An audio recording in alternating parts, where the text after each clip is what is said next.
Okay, so last time we had a nice conversation. We talked about this poem. Remember this poem? We had the mirror, and actually, I didn't put the other poem in because we're just sort of summarizing here, but maybe we could talk about the other one too.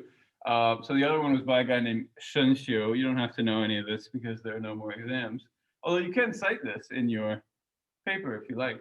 Um, so Shen Xiu had a poem about dust and the mirror and the Bodhi tree, right? Remember that?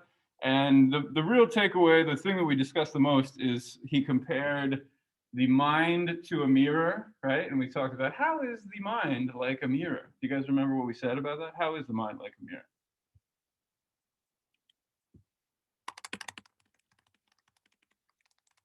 It's a pretty interesting question, and it'll come up here. We haven't read it yet, but toward the second half of the book, there is a chapter.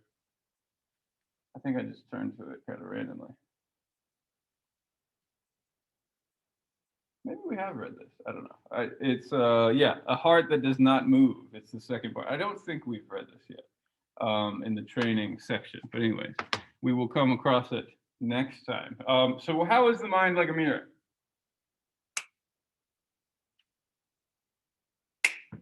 Good morning, everybody. It's time to wake up and talk about Buddhism. Like my song? It's a sleepy morning. Are you guys feeling sleepy? Yesterday was a sleepy day. It was raining all morning, right? It's hard to wake up. I don't know about you guys. I slept longer than I usually do, which was sort of delightful. And I would have enjoyed doing that again today, but here we are, right? We made it. We're in class. People in the Zoom room. How we got? 12 people. That's actually pretty good. About half half of the class is showing up now. Um, no, I guess including you guys, we're good. We're good. Three quarters maybe. So how is the mind like a mirror? Are your mirrors foggy right now? Is that what's going on? Riel, what do you think? How's the mind like a mirror?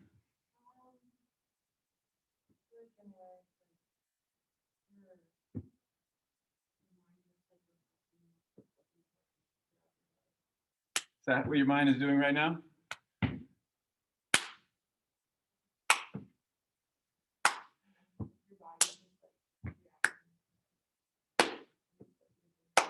Does your mind reflect on what you've learned throughout your life? Is that what you guys usually do? You're just in your own cloud of memories and reflections. You don't even look out and see if traffic's coming. It's a very dangerous way to live.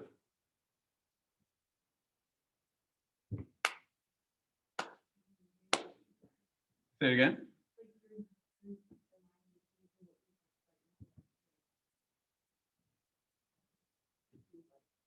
To do life. Okay.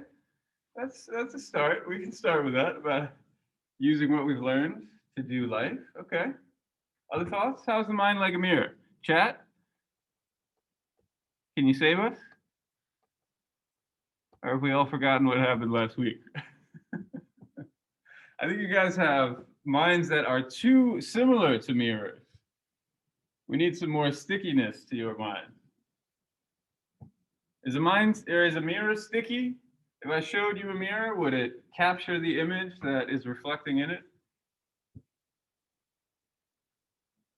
I should bring a mirror. I feel like that would assist us in this exercise. So, we can take a selfie and it will capture the image, right? There's a stickiness there. You can turn it into an NFT. Do you guys know what NFTs are? Do you? This is the thing now. NFT, anybody in the chat know about NFTs?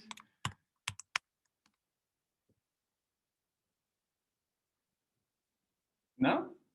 This is something I just learned about. I think it's a new phenomenon. It's called a non-fungible token. Non-fungible token? You guys not paying attention to like anything? This is the thing. This is a way to get rich. You guys want to get rich off of your digital property. This is how you do it. I don't know. I was listening to an NPR program about it. It's something like artists can do. So let's say I make digital art, and you can reproduce that art sort of infinitely, right? It's hard to have strict ownership over my digital art. NFT is a way to somehow encrypt the image or the file or whatever, and basically say this is a unique file that nobody else owns except me, and then I can trade that with other people. And of course, you can make hundreds of copies of these NFTs, but if you only make a few of them, then they're worth more. And people are getting rich on this. It's sort of a bizarre thing. It's almost like collecting, right? When I was a kid, collecting cards was a thing, like baseball cards and whatever cards. And so it's basically like a digital version of this. So you guys, no one's ever heard of this before? It just started happening in the last few weeks. Look into it. It's kind of interesting. I forget why I was talking about NFTs, but in any case, so how is the mind like a mirror? Does a mirror have memory? It does not, right? So that's why I was giving Brielle a hard time. That and she was brazenly texting right in front of me. And so, yeah, mirrors do not have memories, right? Cameras have memories. Your phone has a memory, but mirrors do not. Mirrors reflect whatever is put inside of them, right? Whatever you happen to point a mirror at, the mirror will reflect whatever it is pointing at, right? And so if you are actually paying attention, which is what I'm trying to get you guys to do right now, then your mirror will be clear and reflect whatever it is that is in front of it, right? It will take in whatever is present, and it will not be fogged up by past memories or future plans or any of that sort of stuff. It's a very Zen concept, isn't it? To be in the moment. Has anybody given you that sort of talk? To stay in the present. Good morning, Jocelyn. It's okay. We're still warming up, as maybe you can tell. We're all clearing our mirror right now. So actually, what I'm happy that Brielle gave us something to start with, but it's sort of the opposite of the goal in Zen, right? You don't want to be stuck in your memories. You don't want to be stuck in your future projections. You want to be having a clear present mirror, right? Where I shine it at the clock. I think I used this example earlier. You point it at the clock, and it reflects the changes in the clock. You don't get stuck at any particular moment, right? Okay, so all right. Hopefully, this is at least a little bit familiar. What is this dust thing? Remember that? Shinsho was saying we need to polish our mirror and make sure dust does not collect. What was the dust talking about?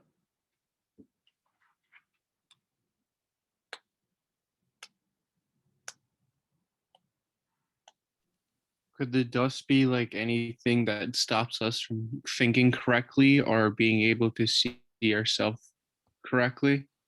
Because sometimes when you get dust on that mirror, you can't even see yourself. Mm-hmm.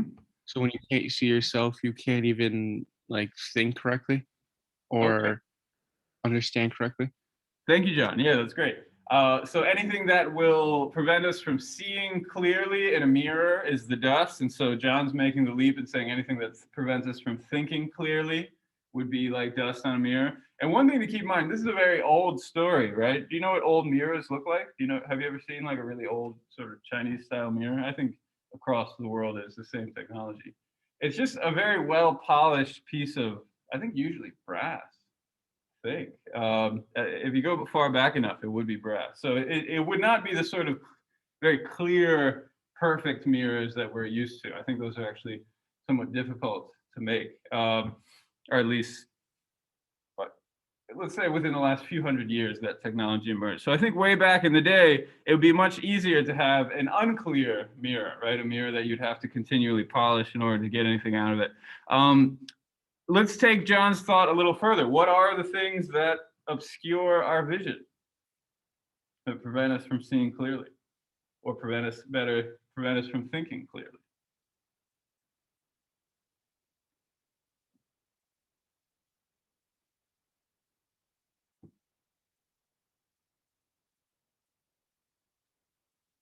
I'll put it in the chat. I'll give you guys some time this morning. What are the things that prevent us from thinking clearly? And this is sort of a meta question because in some ways I'm asking you guys, what are the things preventing you from thinking clearly right now? Jocelyn?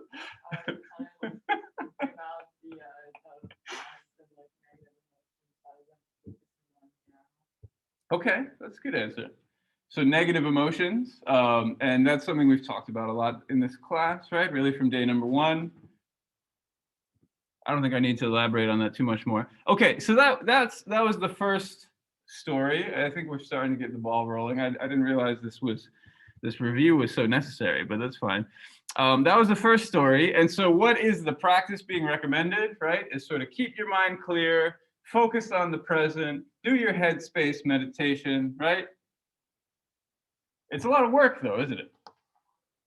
To keep a clear head. And that's sort of the usual understanding of Buddhism that maybe you guys came to this class with, is you're thinking, okay, I'm going to learn how to do this cool work so I can keep my mirror clean and stay extra sharp and be a good employee and maybe one day be a good CEO, and then I can be really focused like Jack Dorsey or whoever and take my meditation retreats whenever I want to focus some more. And that is part of Buddhism. I don't mean to say there's no place for that, but this is critiquing that vision of Buddhism. This is something quite different, actually. So what is Huineng's critique? Now we can see it. I'll read it to you and you can answer, or you can think about it as I'm reading. So Bodhi originally has no tree, the mirror has no stand, the Buddha nature is always clean and pure. Where is there room for dust? The mind is the Bodhi tree, the body is the mirror stand. The mirror is originally clean and pure. Where can it be stained by dust? We don't have to go over all these images again, but what's the big takeaway? What are these last lines talking about? Where is there room for dust? Where can it be stained by dust? What is Huineng asserting here?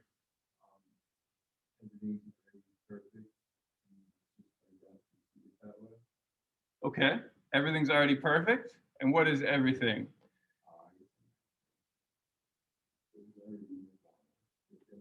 Uh-huh.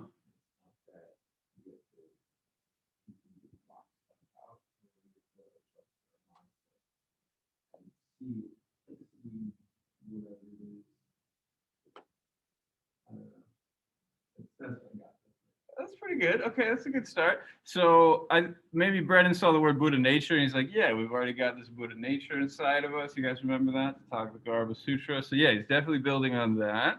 Other thoughts? The mirror is originally clean and pure. Where can it be stained by dust? How does this change the practice? I think Brendan, that was a good start. I think we can state a little more clearly, but I think he's on the right track. What's the practice here? Do we need to keep polishing the mirror very nervously? Should I bring out the Windex and a roll of paper towel so I can clean off this bizarre board that is theoretically protecting me from all of your germs? What's the practice?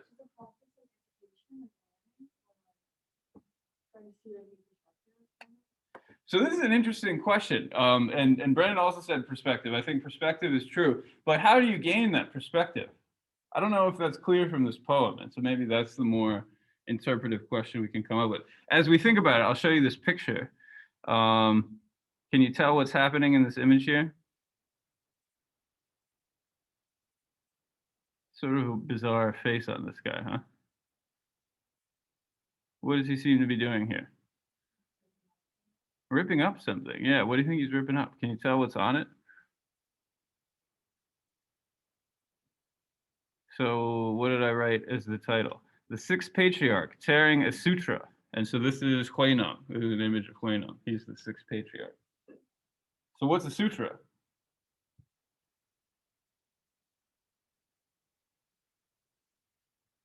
What is a sutra? Tathagata Sutra, the Lotus Sutra, the Heart Sutra. We've talked about sutras before, right? What's a sutra?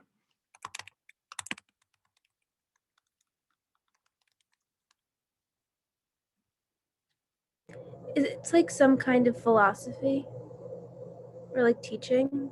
It's like a teaching. Yeah. Yeah, that's a good way to think about it. Very generally stated, it's a teaching. In this case, it's a book, right? It's a teaching that's been written down. I guess they don't all have to be written down. They could be memorized or something like that, but usually it just means it's a book. It's the name of a book, right? So he's tearing up a sutra, and it's not just any sutra, right? It's like a scripture. Why the hell would this Buddhist guy be tearing up a scripture? That seems a little confusing, doesn't it?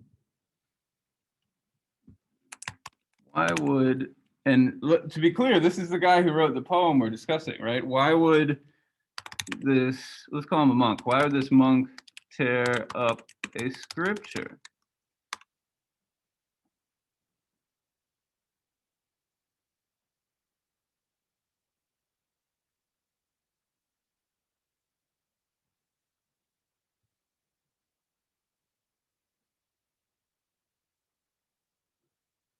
Are we dumbfounded by this?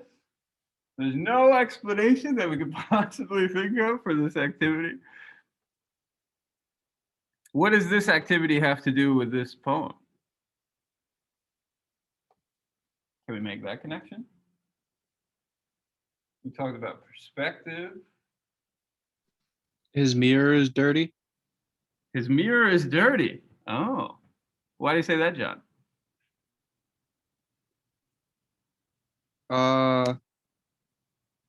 Because a monk wouldn't. Why a monk would never ever rip up a scripture. This is like the first time that we've ever seen someone like rip up a scripture. It's true. We have not seen anything like this before. So I'll agree with you on that. And I think what John is thinking, this is sort of sacrilegious. You guys agree with me? Right? This is pretty extreme behavior to be tearing up scripture, right? You guys would never do that. You're all very polite people. Honestly, I would never do that. This is bad, right? This is very disrespectful. It's showing, I mean, what is he saying? He's basically saying the scripture is worthless. This is not a useful thing to be using, to be reading, to be learning, right? And I guess what made me think of this was Sydney's comment on education. How do you think he feels about education?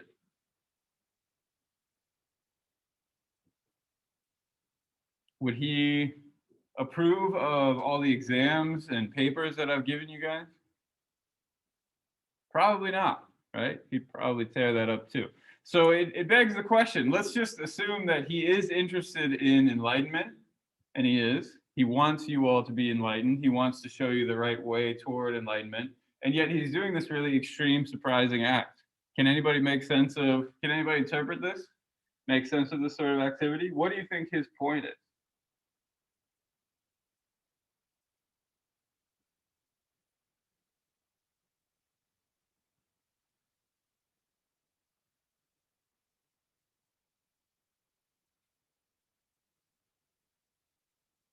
No thoughts?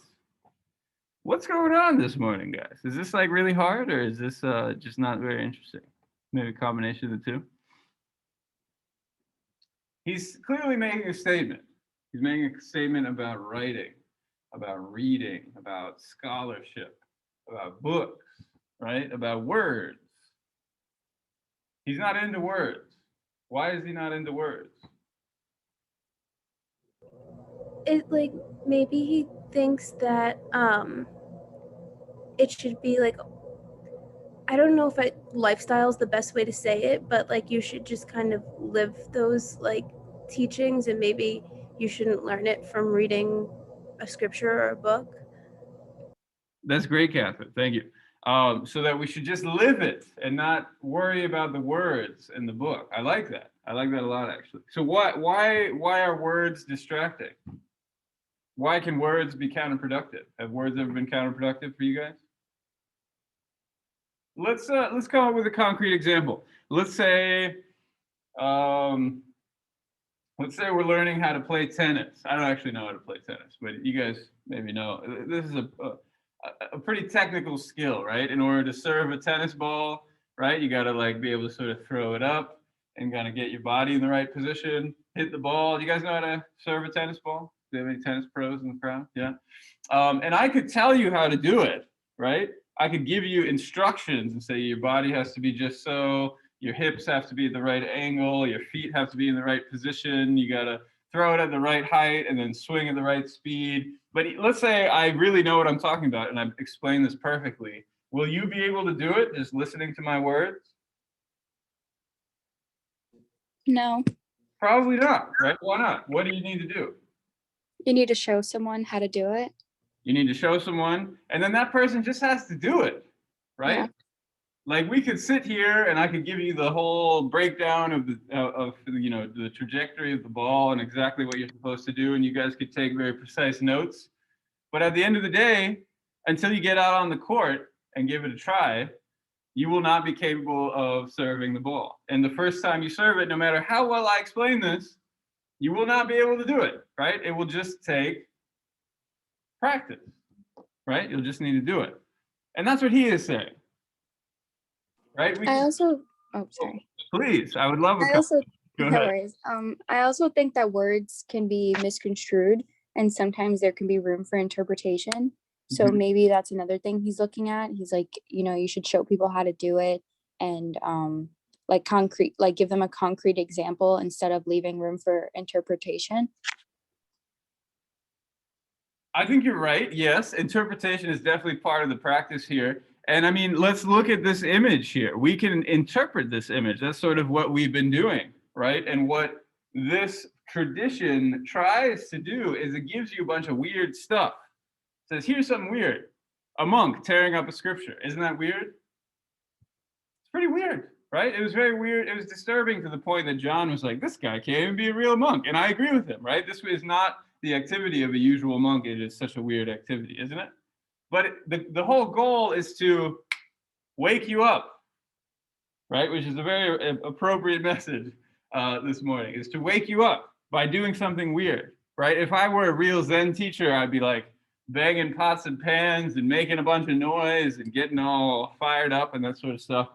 It's too early for me to be doing that, so I won't be doing that. But I think you are starting to get the point. Is they do weird stuff, and the whole point of the weird stuff is to make you look at the world differently. It kind of comes back to this difference of perspective that we already mentioned a moment ago.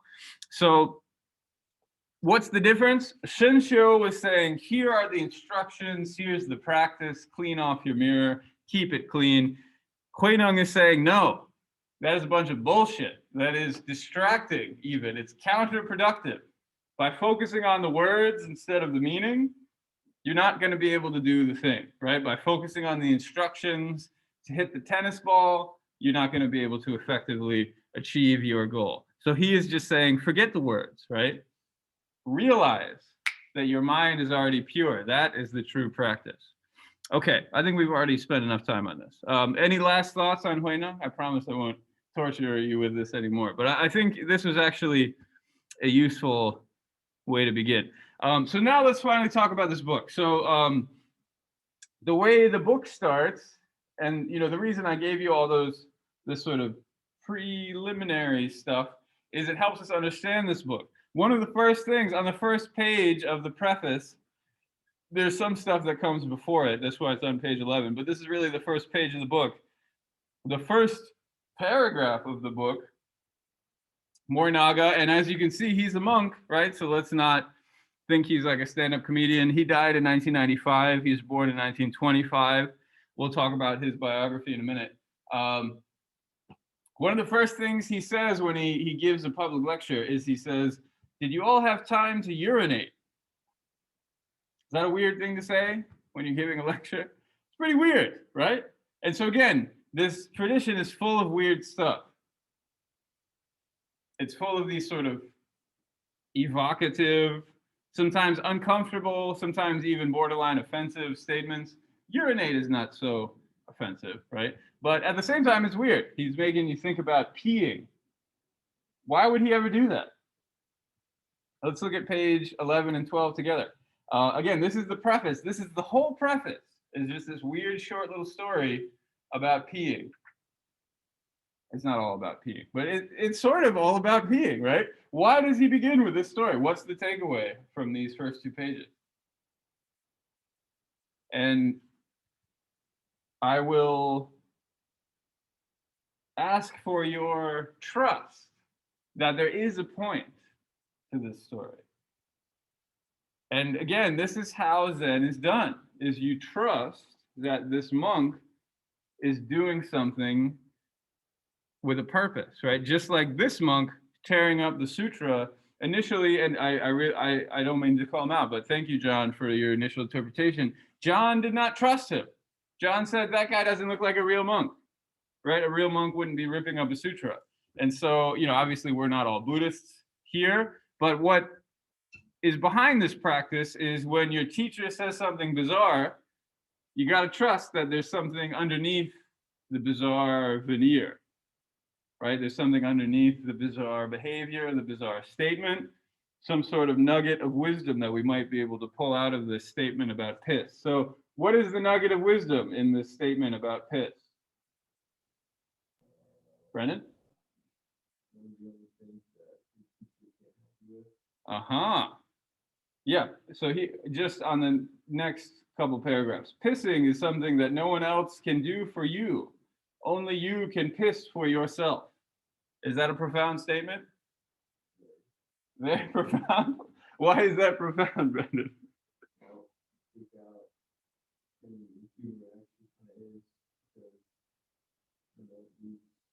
All the work we've done up to you, all the work that can bring you where you want to be, must be done by yourself. Okay. I got an email. It wasn't from a student in this class, so hopefully he doesn't find this video. But I got an email from one of, I'll just say, your classmates or one of my students.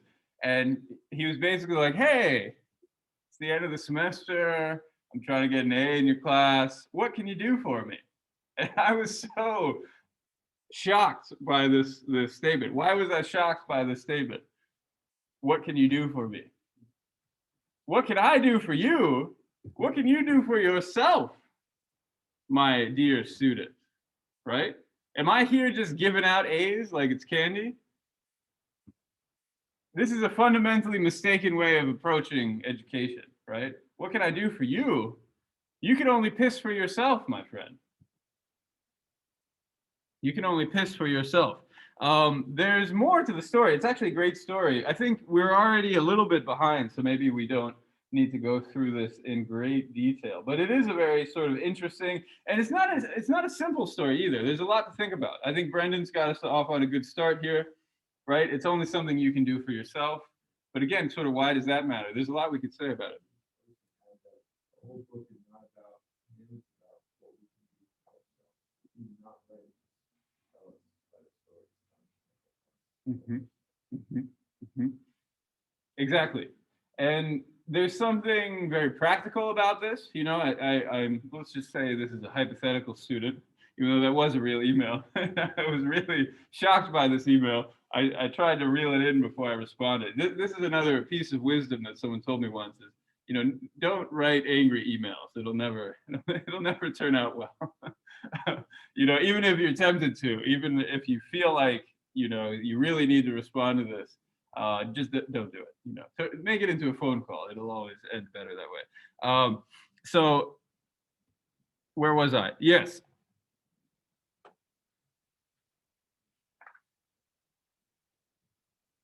Even though this feels like a sort of practical piece of advice, there's something also kind of theological behind it too, right?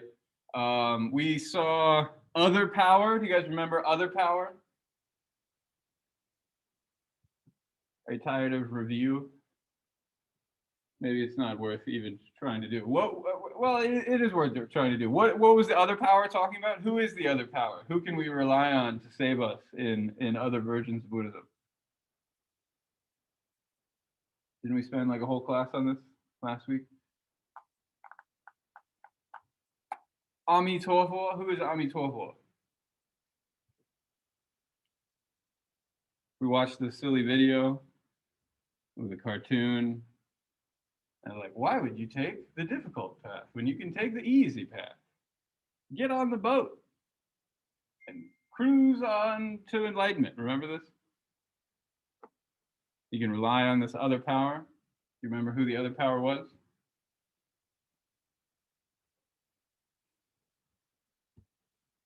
What has happened, guys? It's the end of the semester and we're just like drawing blanks now. Maybe it's just today in particular is somehow a fuzzy day for all of us. I feel a little fuzzy, to be honest.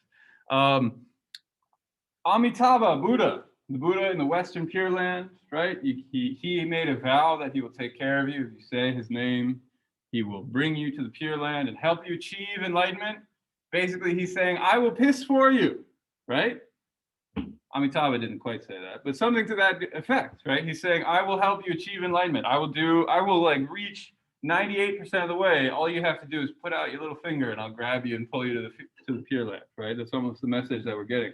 The Zen guys are saying something very different, right? This is a bit more self-focused. You have to rely on yourself. And again, if we bring it back to the practical level, as we prepare for final exams, this is a very important message, right? It's not to say that all things in life can be achieved by bootstraps and grit and so forth, but school is actually one of those things. It's designed to reward hard work, right? Again, that's how I designed this class. That's how all of your teachers design all of your classes, that you put in the work, you'll get rewarded. And if that doesn't happen, it's not fair. And we can, improve the class, let's say. So anyways, what's the upshot of this story? You can look back at it if you're curious, but there's two monks, they're going on a trip, and eventually one of them is sort of kind of complaining, and he's like, hey, this trip is such a distraction, I wish I could just stay at the monastery and achieve enlightenment. This is such a distraction. And then the teacher basically looks at him, he says, I can't wear clothes for you, I can't eat for you, I can't shit for you, I can't piss for you, and I can't carry your body around and live for you, but I'll help you with everything else. So what is he saying? Is that, hey, if you really want to achieve this enlightenment thing, you got to do it for yourself. All right, so I guess before we go, questions about this, the piss story? You must piss for yourself, students. A major takeaway from today's class. So who is Morinaga? He his given name is Soko Morinaga. We can call him Morinaga Roshi. Roshi means teacher. He has his own Roshi though, so that's a little confusing. Let's call him Morinaga, and then we can call his teacher Zuegan Roshi or just Roshi. But we could also call him Roshi too. As you can see, I do it here. So it's a sign of respect, right? It's basically saying he's the teacher. Yeah, and then Zuegan Roshi is the name of his teacher. What happened in his lifetime? If we look at his dates, was this an important time in Japan? What was going on when he was, let's say, a tween and becoming a teenager? World War II, yeah. So he was a young man in the build-up toward World War II. He was part of kind of all the propaganda campaigns, right? Saying how basically Japan is this powerful nation. It needs to go take over its neighbors, set up this big empire, right? And that is what happened leading up to World War II. And then the incredible destruction, right? And in case you weren't aware of this, Japan was demolished in World War II. You guys probably already knew that though, right? What are some big new technologies that were used in World War II against Japan? Nuclear weapons. Nuclear weapons, that's the most famous one, right? Do you guys know who Malcolm Gladwell is? Have you been listening or reading any of his recent stuff? He's got a podcast and he's got a new book that just came out. Malcolm Gladwell. Let's look him up. Yeah, he has a new book. I forget what it's called. Yeah, The Bomber Mafia. So maybe you can tell from the name. It's about bombers from World War II. And he had a great podcast episode, as I'm sure I've already told you. I've listened to a lot of podcasts about napalm. You know what napalm is?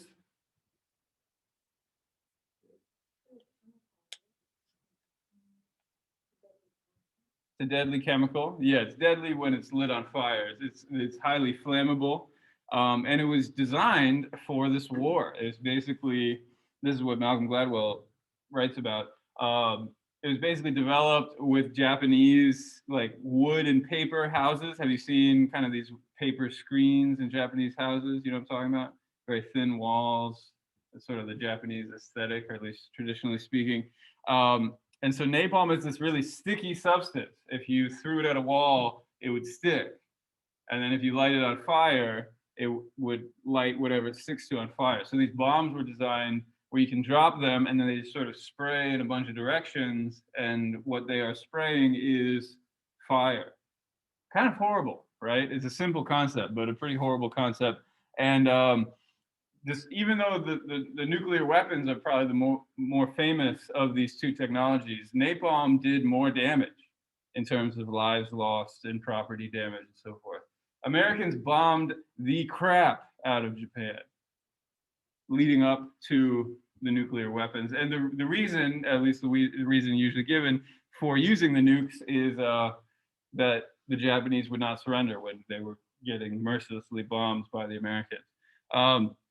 So of course, Dogen Roshi doesn't really go into that, but it's important to recognize he lived during a very difficult time, very, very difficult time. And so after the war, a lot of people were starving to death. Yeah, I won't go into it, but you can read about these things if you're interested. And so he was living during a very difficult time. And he also sort of reflects on this change of perspective, right? We talked about how a big part of Zen is changing your perspective. What sort of things did he begin to see differently as this war shifted into the post-war period? What do you think, right? Because before the war, it would almost be like being in Nazi Germany or in Mussolini's Italy, fascist Italy, right? Before the war, you feel like you're on this great team, you're the best, you're all powerful, you're kind of spreading out and bringing civilization to the world, right? That feels like a kind of a noble cause, doesn't it? But then after the war, how do you think people from these countries started to feel? They lost, right? So how do we think of Mussolini now? How do we think of Hitler now? Are those celebrated figures in world history? They are not, right? They're disgraced. And the same thing happened with Japan, although people criticize the American treatment of Japan after the war as being a little bit light, which I think is probably objectively true. So as Morinaga becomes sort of age as he matures, he realizes, let's see, what he thought was this war that everybody led to believe was so right, so just, the war for which we might gladly lay down one's life, was instead revealed overnight as a war of aggression, a war of evil.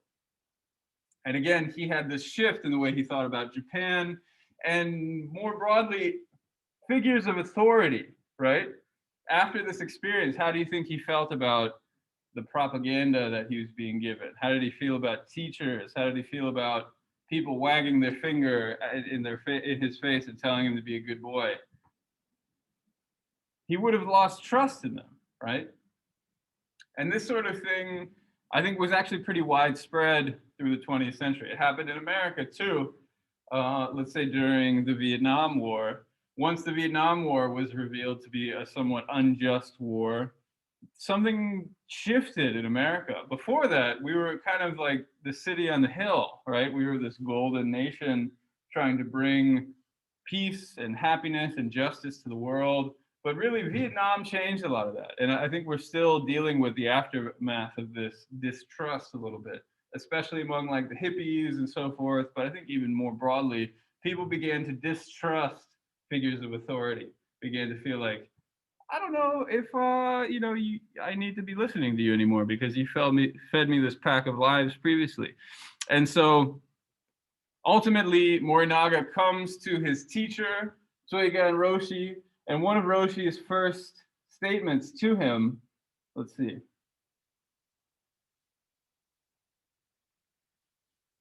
was about belief. So I'm looking at 25. That's it? Yeah. He encounters this figure, and what does the figure say? He said on 25, and yeah, I've got it on the quote here. Listening to you now, I can see you've reached a point where there's nothing you can believe in. There's no such thing as practice without believing in your teacher. Can you believe in me? And Roshi basically says, hey, if you can't believe in me, then get out of here. And Morinaga had kind of nowhere else to go, and he's like, okay, well, I'll give this a try. But really, this is the beginning of the book. This training part 1, he's called novice, is training in belief. And we can kind of ponder over what that means. But why don't I give you guys an activity, because I think it's time to turn the baton over to you. This is something you can write about. I think it's frankly one of the most interesting and important chapters in the entire book, which is why I've highlighted it for you to write about. So why don't I give you a chance to discuss it? So again, Roshi says, from the first, in people and in things, there's no such thing as trash. And the basic scene is Morinaga is doing some yard work. He comes up to his teacher and he says, hey, what should I do with this trash, right? I came up with this image here. This bag of leaves, right? It looks kind of like trash. And so he says to his teacher, what should I do with this trash? And there are a few levels to this, right? We've talked about interpretation already. There are a few levels to this image of trash. One thing to think about is things being trash, right? And why are there no things that are trash? And what does Roshi mean by that? Another thing is people, right? Calling people trash. And why would Roshi make this shift to people?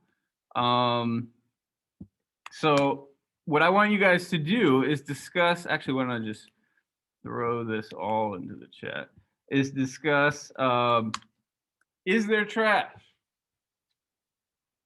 You can think about what is trash, what makes something trash versus not trash, why do we throw things away?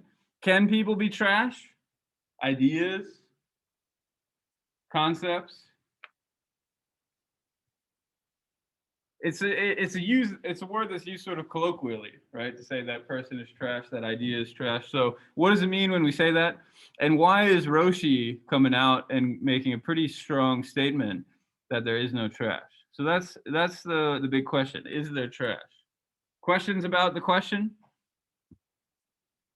All right, let's talk for a little while about trash. Making you review and think about various things we've talked about before. That's not what I want.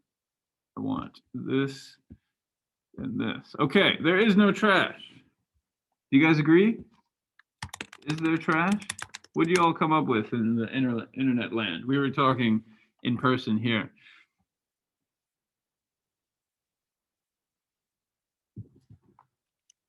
So Roshi says there is no trash. Do you agree?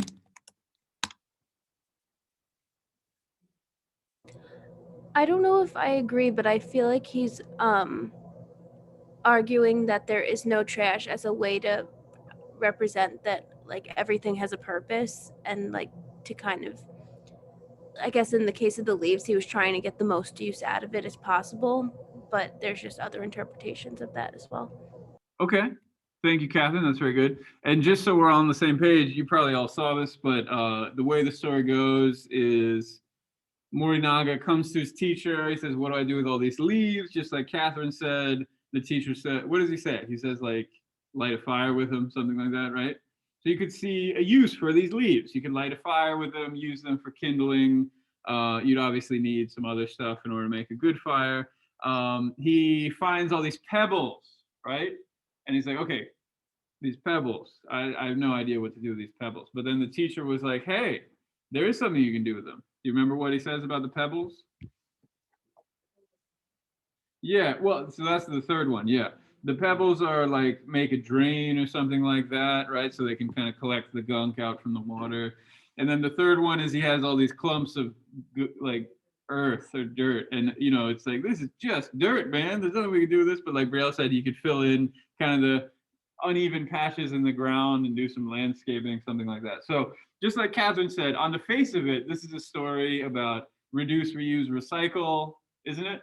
Right? It's finding value in seemingly unvaluable things. So I think that's all well and good. But of course, this is not a book just about recycling. This is a book about something else. This is about enlightenment. So let's look at his quote that, again, you can write a paper about if you'd like to. From the first, in people and in things, there is no such thing as trash. What about people? Can people be trash? So it's an analogy, right? Just like we talked about before. There is sort of a logic here that's trying to be presented, but it's really more analogical. It's using analogies to explore these ideas. So we start with the reduce, reuse, recycle analogy. And I think Catherine put it nicely, and hopefully we're all on the same page with that. But now we can go a little deeper, right? We can apply the same logic, right? These same types of ideas to different subjects, like people. So what sort of person could be called trash?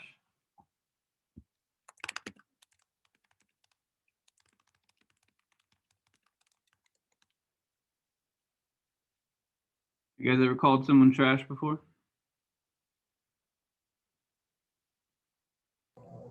I think in my group we talked about like how people use that term, like people are trash, like colloquially, Mm-hmm. and no one's actually that useless, which I think was part of the point of this story. Okay, I like that. I think in the interest of time, I can sort of help summarize what we talked about in here too. You know, if we focus on one aspect of a person, we could say that they are trash, right? We could say that, you know, like I said, I'm very bad at tennis. We could say that I'm trash at tennis, right? If we focus on just one specific aspect of somebody, we could say that that person is lazy, and so I don't want them on my team. They're trash, right? Throw them out, get them off of my team. We talked also about incarcerated people, people who get sent to jail. And again, from one very specific perspective, they're not valuable to society, and they're put in jail as a result. And you know, that's sort of a weird way of phrasing it, but it's true. If we focus on just one aspect of a person, we can say this is a useless person, maybe even a dangerous person, right? And get them out of our society. But there are good people in jail. Would you guys agree with me? Some people are put in jail for maybe the wrong reason. Weed is becoming legal in New York. I don't know all the details of it, right? But Cuomo's making some announcement about weed becoming legal. And so people who have been locked up for years and years and years for weed during like the war on drugs and that sort of thing, they're all of a sudden going to be let out. And so what was once trash and a person deemed unfit to be out in society, now all of a sudden society has changed and they're no longer trash, right? What an amazing transformation that is you know, is taking place right now. And so and again, I'm not here to say that we should burn down all the prisons or something like that, because I think they do serve a function in our society. But the point of this exercise, and Brendan brought up this point too, is like, well, should we get rid of the garbage man and get rid of the whole garbage program? Maybe Roshi would say yes, but he would also say, then you got to figure out what to do with all your trash. And frankly, I'm not so environmentally minded. I'd prefer to be able to throw away some stuff every now and then. So it's actually a big ask, right? It's an incredible task. I know that rhymes with ask, but it's a lot of work to figure out how things could be useful or unuseful. And the final piece of this in our final minute is applying it to ourselves. So I encourage you to read this chapter very carefully. The very end is about desires and about Buddha nature and some ideas that we've talked about sort of abstractly and theoretically. But what it basically comes down to asking is, are you ever trash, right? Are sides of you ever trash? Because I don't think you would ever, well, some people might, but most of us do not think all of me is trash, right? It's usually very specific things. And so what this chapter is doing is highlighting those very specific things, those very specific aspects, and highlighting that we need not call something objectively trash, right? Seen from a different angle, it might even have some redeeming qualities, right? And so our responsibility becomes trying to see from these multiple perspectives, right? We talked about moldy old bananas or something like that. From one perspective, this is trash. Many of us would just throw this away. Others might try to make banana bread. I don't know if that's a good idea, but others might use it as compost, right? Those are three very different activities for the same seemingly the same object. And so when we apply this to ourselves, that's when the most magic happens. Is when we get a bad grade, we feel like we're failing, we feel like we're not good enough. How can you reimagine yourself? Reimagine what is happening in your own mind. And of course, this in Buddhism, this becomes important with negative emotions, right? We've learned from day number 1, or at least week number 2 or 3, probably, we talked about the Four Noble Truths. It's your bad desires. That's why you suffer. All of a sudden, this is saying you can rethink that now, right? Rethink those desires. Maybe some desires can be both good and bad, right? And how can we reimagine our desires such that they become more useful? Okay. Oh, we're over time now. So let's call it a day. The good thing about reading a book and talking about it is there's not very strict time limits, right? We can pick up with the book next time. So hopefully you guys can keep reading. These beginning chapters have a lot to really chew on. The middle chapters actually become pretty straightforward. There's a lot of stuff like talking about the training in Buddhism, and so we'll go through that pretty quickly. And then the end is really amazing. So we've got 3 classes left to finish this book, so that's plenty of time.